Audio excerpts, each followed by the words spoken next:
har fodbold livsstil. Ja. Og hvor sundt spiser vi i forhold til dine venner uden for sport? Ej, jeg spiser sundt. Det vil jeg nok sige, jeg gør. Jeg kan selvfølgelig godt synde ligesom alle andre. Jeg kan også godt spise pizza eller McDonald's eller sådan noget en gang imellem. Men generelt så spiser jeg meget sundt. Om morgenen så plejer jeg som regel at spise enten yoghurt, men det er jo så yoghurt natural. Jeg kunne ikke på at tage noget yoghurt, der er fyldt med sukker. Eller så spiser jeg noget havregryn med nogle rosiner på. Jeg kunne heller aldrig finde på at putte sukker på min havregryn om morgenen. Så. Og til frokost der spiser jeg rugbrød måske, eller noget pasta, lidt ligesom man egentlig altid gør. Så til aften spiser jeg som regel også altid sundt. Det hænger selvfølgelig også lidt sammen med, at jeg er oppe i alderen, og jeg også har børn, og har 3 små børn. Det kræver jo også, at de skal have en sund livsstil. Hvis man bare levede af takeaway og junkfood hver dag, så vil ens børn jo også tro, at det er normalt. Så det duer ikke, når man har små børn heller ikke, men det duer selvfølgelig heller ikke, når man er sportsudøver. Så skal man skal tænke på sig selv og tænke på sin krop. Man skal tænke på, at ens krop den skal fungere bedst muligt, og det gør den altså bedst ved, at man ikke fylder den med alt for meget sukker. Og sodavand, det er jo netop den dødssynd, men jeg elsker også at komme med fransekomme. Det skal jeg ikke. Jeg sidder ikke og prøver mig med det, og fylder mig med det hver dag. Og slet ikke en dag før en kamp. Altså det er altid nemmere at gøre det dagen efter en kamp, for så har man jo som regel en hel uge til næste kamp. Men dagen før kamp og 2 dage før kamp, der kan jeg ikke finde over. Så føler du pres af tilskuerne, når du skal til kamp? Ja, det gør jeg da, men det gør jeg kun fordi jeg synes det er fedt. Det er jo fordi at der er nogle mennesker, der sidder ude som tilskuere og alle mulige andre, der har store forventninger til det, jeg skal lave. Det er jo mit job, og alle dem, der sidder og kigger på, de forventer jo selvfølgelig, at man leverer et ordentligt stykke arbejde. Så selvfølgelig er der stort pres på, men jeg elsker, at der er stort pres på. Det gør, at jeg føler mig mere motiveret, og at den der ekstra tænding og gejst, den er der. I mit tilfælde var helt forfærdeligt, hvis alle dem, der sad udenfor, de var pisse ligeglade med, hvad jeg rendte rundt og lavede inde på banen. Så selvfølgelig er det et stort pres, specielt i de perioder, også med AGF, hvor man har tabt mange kampe, i perioder som angriber, hvor jeg ikke har scoret mål, så er der jo et endnu større pres, men jeg elsker at leve med det pres. Det er også derfor, jeg spiller fodbold. Ja. Frygter du at blive skadet, når du løber ind på træningsbanen? Nej, det gør jeg ikke. Lige nu er jeg jo alvorligt skadet. Jeg har lige rykket mine akillessene over og har været skadet i 4,5 måneder. Det er jo selvfølgelig den værste skade, jeg nogensinde har haft, og en af de aller værste skader, man næsten kan få som sportsudøver. Så, men altså, det løber jeg ikke at tænke på. Altså, skader som eliteidrætsudøver det er simpelthen bagsiden af medaljen. Det er helt forfærdeligt, og kunne man undgå det, så er alle mere glade, men jeg løber aldrig og frygter det. Så begynder man at blive bange for ting, og så kan man ikke udvide 100%. Så det må man ikke. Man må ikke løbe og spekulere i det. Bliver man skadet, så bliver man skadet. Men man skal passe på sig selv. Dyrker du meget motion ved siden, så når du ikke har træning? Nej, det gør jeg ikke. Det er meget begrænset. Altså, i den her periode nu her, hvor jeg er skadet, når vi har trænet her fælles, jamen, så er det jo nogle gange, jeg også træner om eftermiddagen. I går for eksempel havde alle fri, og så os, der er skadet, det var blandt andet Mark Howard og har vores georgiske ven David og et par stykker andre. Der er vi jo nede i styrketræning og træner det ekstra, kan man sige, hvor alle de andre har fri. Men sådan ud over det gør jeg ikke. Hvor mange timer træner jeg ude? Det gør vi jo sådan cirka 2 timer, mere eller mindre hver dag. Og så er der jo en kamp, så det er måske sådan 10, 12, 14 timers træning, og så en kamp ud over det. Hvordan er det at være skadet, der ikke kan spille fodbold, når det er dit job? Jamen det er da forfærdeligt. Det er jo forfærdeligt. Det er jo også det, jeg bliver betalt for. Min løn bliver betalt ved, at jeg skal levere nogle resultater, og jeg ligesom skal spille kampe. Klubben synes nok heller ikke, det er så fedt at betale løn til en spiller, der bare er skadet. Men at være skadet, det er helt forfærdeligt. Jeg spiller fodbold, fordi jeg synes, det er sjovt. Og fordi at, jeg elsker at spille de her kampe inde på stadion. Masser af tilskuere på lægterne, og forhåbentlig vinder man, og så er alle rigtig glade. Så i den her periode, hvor gutterne spiller, og jeg sidder udenfor, der er det selvfølgelig rigtig, rigtig surt. Kan du mærke, om det er en alvorlig skade lige nu? Ja, det kan man godt. Det kan man som regel godt. I mit tilfælde troede jeg, at jeg blev sparket. Så da jeg ligesom får at vide, at der ikke er nogen i nærheden af mig, så er jeg jo egentlig godt klar over, at det her var rigtig alvorligt. Men ja, sådan er det sgu. Tit så får man en masse slag, altså slagskader, blå mærker og sådan noget.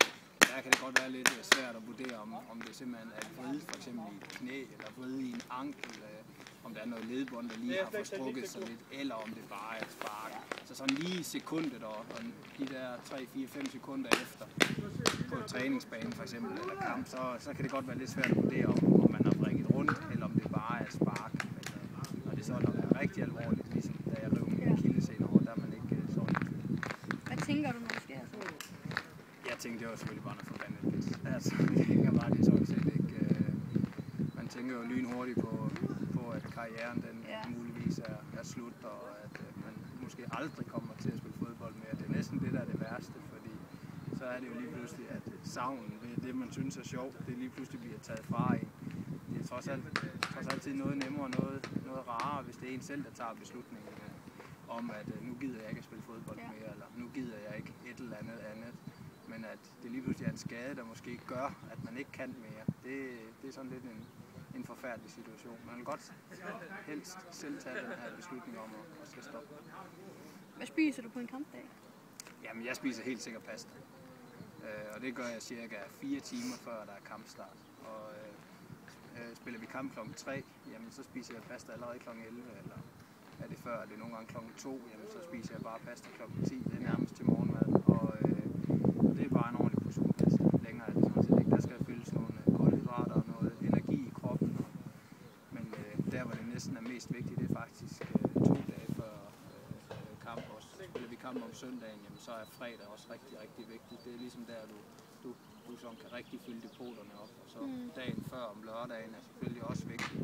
Og så selvfølgelig kampdagen. Men man kan ikke nå at redde, hvis man har levet meget usundt fredag og lørdag, kan man ikke redde en kampdag ved at sige, at jeg skynder mig lige at spise noget pasta til frokost. Men det kræver, at man lever sundt altså flere dage op til en kamp. Og selvfølgelig helst hele tiden. Hvor meget og hvor ofte må man drikke alkohol? Jamen sådan i princippet, så skal man jo egentlig ikke drikke så rigtig alkohol. Men altså har vi nu vundet en fodboldkamp, så drikker vi jo altid på øl efter kamp. Igen, så har man en hel uge til der er kamp igen, så gør det ikke så meget. Men kan da også godt tage et glas vin til maden, når jeg sidder med fruen derhjemme. Men altså, jeg sidder jo ikke og drikker 5-6 glas vin eller 5-6 øl, hverken dagen før eller 2 dage før en kamp. Det kunne jeg simpelthen ikke finde på. Et enkelt glas rødvin kunne jeg godt finde på dagen før en kamp. Men ellers så er alkohol jo selvfølgelig ikke særlig godt i sportsverdenen. Det med ikke at gå til fester og drikke alkohol i weekenden i din ungdom, hvordan påvirker det den? Jamen det påvirkede mig egentlig sådan, at man får jo sorteret en masse mennesker fra, for man tager sig jo et valg. Jeg tog jo et valg om, at jeg hellere ville spille fodbold, og så måtte jeg jo ligesom sige, at festerne, dem kunne jeg jo ikke deltage i. Og det er jo lidt sådan, når man er på jeres alder og bliver lidt ældre end det, jamen så er det jo tit alle ens klassekammerater og sådan noget, de går jo i byen og fester og har det rigtig sjovt. Og det gør man måske fredag og lørdag. Når man så sidder mandag morgen nede i skolen, så sidder man og griner alle de sjove historier, hvem har kysset med hvem og så videre i løbet af weekenden, hvem har været mest fulde og alt det der. Så kan man godt sådan blive lidt uden for det her fællesskab, fordi at man ikke har været med til festerne. Man kan jo ikke ligesom grine mere af det sjove, og man har ikke været der, fordi man har været nødt til at dyrke sin sport. Og det er selvfølgelig et afsavn. Det er der jo mange, der ikke rigtig kan finde ud af. Der er jo mange, der gerne vil det hele. Men vil man nå toppen som sportsudøver, så kan man bare ikke det hele. Altså man er nødt til at tage sig nogle valg og tage sig nogle beslutninger. Og jeg tog mig et valg om at sige, jamen, ved du hvad, jeg vil hellere spille fodbold, end jeg vil feste. Og den dag, at fodboldkarrieren for eksempel ikke lykkes, hvis nu det ikke lykkes med at få succes, eller min fodboldkarriere slutter tidligere, jamen ved du hvad, så kan jeg jo feste og drikke lige så meget, jeg vil til den tid. Jeg vil hellere satse det hele på, at jeg kunne blive professionel fodboldspiller, og så må det koste det koster. Og så må det koste lidt venner, og så må det koste nogle fester, og herregud, altså så vigtigt er det jo heller ikke at feste. Så må man feste på nogle andre tidspunkter. Altså, vi fester også, når der er sommerferie, så fester vi i december måned, hvor der er fodboldpause. Så er der også nogle weekender, hvor der er landskampe, hvor vi jo også holder fri, og så kan man også komme lidt ud. Selvfølgelig går vi ikke ud og drikker os for sanser sammen, så man skal bære os hjem. Men derfor kan man jo godt komme lidt ud og feste lidt og have det sjovt. Det er selvfølgelig meget begrænset, og ja, men i dag, jeg savner det ikke, og mangler ikke og sådan på den måde at gå i byen, selvom jeg da selvfølgelig gør det indimellem. Jeg vil gerne et par weekender. Nu er jeg også skadet, så kan man også komme lidt ud. Jeg vil gerne et par weekender siden, hvor jeg var til koncert med Tim Christensen hernede i byen sammen med en kammerat. Der var vi da også ude og få lidt øl og have det rigtig skægt bagefter. Men altså, så går det også lang tid, inden jeg skal igen. Var der forståelse fra dine venner, om du ikke kunne drikke godt til fester? Ja, jeg tror, der var der mange, der syntes, at det var mærkeligt. Der var der mange, der ikke kunne forstå, at de syntes, at mit fodbold i en alder af 14, 15, 16 år, at det kunne være så vigtigt. Og det var det måske heller ikke, men for mig var det vigtigt. Det var det, der betød mest for mig, og det var det, jeg havde allermest lyst til. Jeg ville allerhelst spille fodbold frem for at gå til fester. Så der var der rigtig mange, der ikke kunne forstå det. Men omvendt, jeg kunne heller ikke forstå, at de syntes, det var så sjovt. Både fredag og lørdag, og så drikke sig for sans og samlinger. Og nogen røg oven i købet både cigaretter og hash, hvor jeg tænker, jamen hvor sjovt er det? Altså, det er da ikke sjovt bare at drikke sig ned under gulvtæppet, og så nærmest ligge og kaste op, og så synes man, det er pisse sjovt om mandag, hvem har drukket mest, hvor mange genstande har man drukket, og så er man en fanskal og pisse sig over, man har drukket 8, 10, 12 genstande. Altså, så vil jeg hellere sige, ved du hvad, jeg spiller fodbold, og jeg laver 2 mål, det synes jeg var fedt. Så vil jeg hellere. For mig var det langt mere vigtigt, langt sjovere, og også plus, at jeg spiller jo så fodbold på et højt niveau, hvor alle dem, jeg spiller sammen med, har den samme indstilling som mig.